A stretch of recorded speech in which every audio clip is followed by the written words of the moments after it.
Okay, so I know the title was a little sensational, but have you seen some of the things that have come out after Google I/O 2019?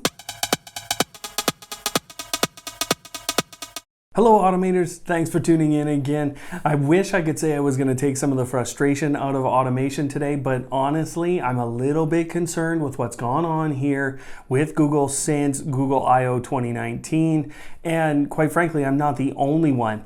This guy was downright mad. And Paul doesn't get angry, so it's very rare to see him angry unless I'm stealing one of his ideas or one of the things from his show over there on his YouTube channel. By the way, Paul, she that shall not be named says hi. Now, what am I talking about? Well, there's a few things that have come out since Google I/O that have people up in arms and really concerned about the smart home industry in general. And again, I have some of the same concerns, but I'm going to bring my own take a little bit here to the situation. So the first thing is Works with Nest is going away, and this impacts a number of things.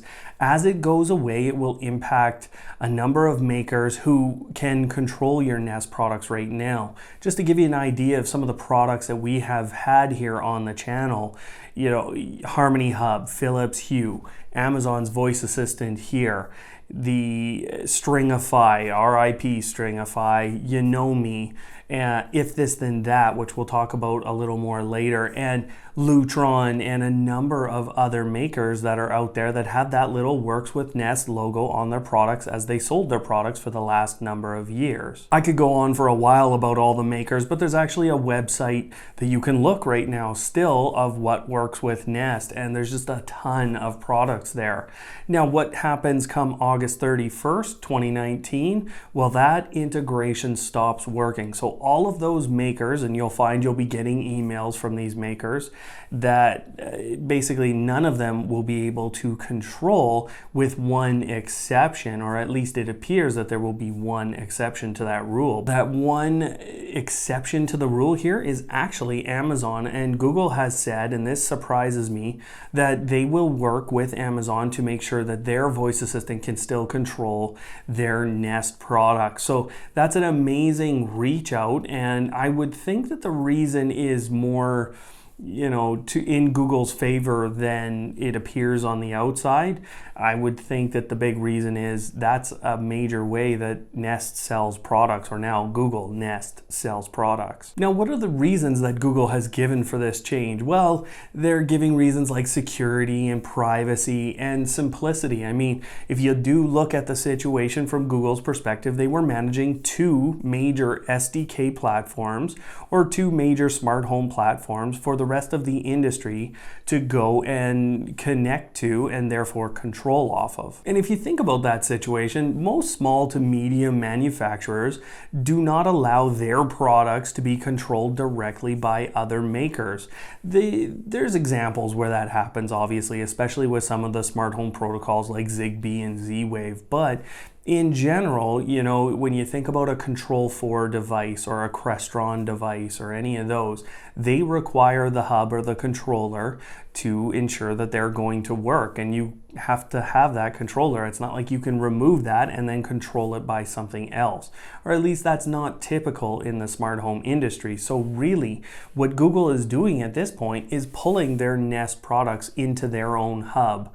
Now, that's not to say that this isn't a major problem for people, or won't be a major problem for people come August 31st. And it's also not to say that this action is really okay. And the reason I say that is because behind all of this is the real reason. Let's be honest. Google is here to segregate a large portion of the industry, and at some level, it's going to hurt a lot of companies, especially these small to medium sized manufacturers who just don't have the number of devices to pull in enough people to, require you to purchase their products. But now, if you have a Nest product, you're likely to need one of the new Google Nest products as they go through a rebranding here, or you already have a Google Home or a Google Home Mini, you're going to need one of those. It sounds like you'll still be able to use Amazon, but for how long? How long will this outreach basically by Google last? Will they have another TIFF? Somebody takes something off of their web store and suddenly none of you can control your Nest products. I mean, I don't think that would ever happen, but there's some precedence to that. Now, why do I say that it's not really okay? Well, that's because this is going to hurt a lot of the smart home industry. There's no two ways about it. All of these makers that had integration with Works with Nest have to now say they can't do that anymore, and some people will be impacted. That some of the consumers will be actually impacted by this move and might require suddenly a Google Assistant enabled speaker. Now, the other part of this is this will actually hurt some of those makers to the point where they will not be able to keep up, and therefore they've kind of been segregated in the industry. And that honestly is what had Paul Hibbert so angry. Another component that I think is going to hit people so hard is part of this Works with Nest program removal, and that's the removal from If This Then That. And the other thing here is Google Assistant is being removed from If This Then That as well. So your applets are no longer going to work there. Nest is also being removed from If This Then That. And that means that these massive amounts of devices, web services, and special functionality that, a lot of people are using, and this is what I use with a lot of friends who don't have a lot of smart home equipment but want integration with just a few devices. They use If This Then That. So the removal of this, I think, hits a lot of the early entrants into the smart home industry. Now, one of the key differences between Works with Nest and Works with Google Assistant is very clearly stated on their website. And what they're saying here is, this is their FAQ. They're saying you as a manufacturer will not have direct access to the Nest products anymore. Works with Google Assistant means essentially that we as Google can control your products if you make that connection and will take in the command. Now, there's a reason here that I don't feel like this situation can remain forever like this. And it ultimately is based on this lady over here. And what I mean by that is when you get an Echo Plus or you get an Echo Show, and the second generation devices are the more recent ones there, they have a Zigbee hub in them. And with that comes the capability of actually triggering routines and therefore real automation without any interaction with she that shall not be named here. So what Google would do by keeping their platform entirely the way it is they would actually decide to have less automation. They would have less capability of triggering from numerous devices, and ultimately would be less powerful in the overall Internet of Things. And that would drive people like me, hey Google, I'm actually telling you this right now, that would drive people like me over to this platform, because ultimately I can do much more over here. So in the end, I don't believe that Google can actually leave it completely closed as we're seeing it is right now, or it's stated as it is. And the other thing is the routines and automation capability in the Google Assistant and the Google Home application, those have to be updated. They have to be fixed, because ultimately they are so far behind these guys right now that I just can't recommend that side of the automation at all right now. Now, there is another little thing that Google put out that's probably pretty interesting to you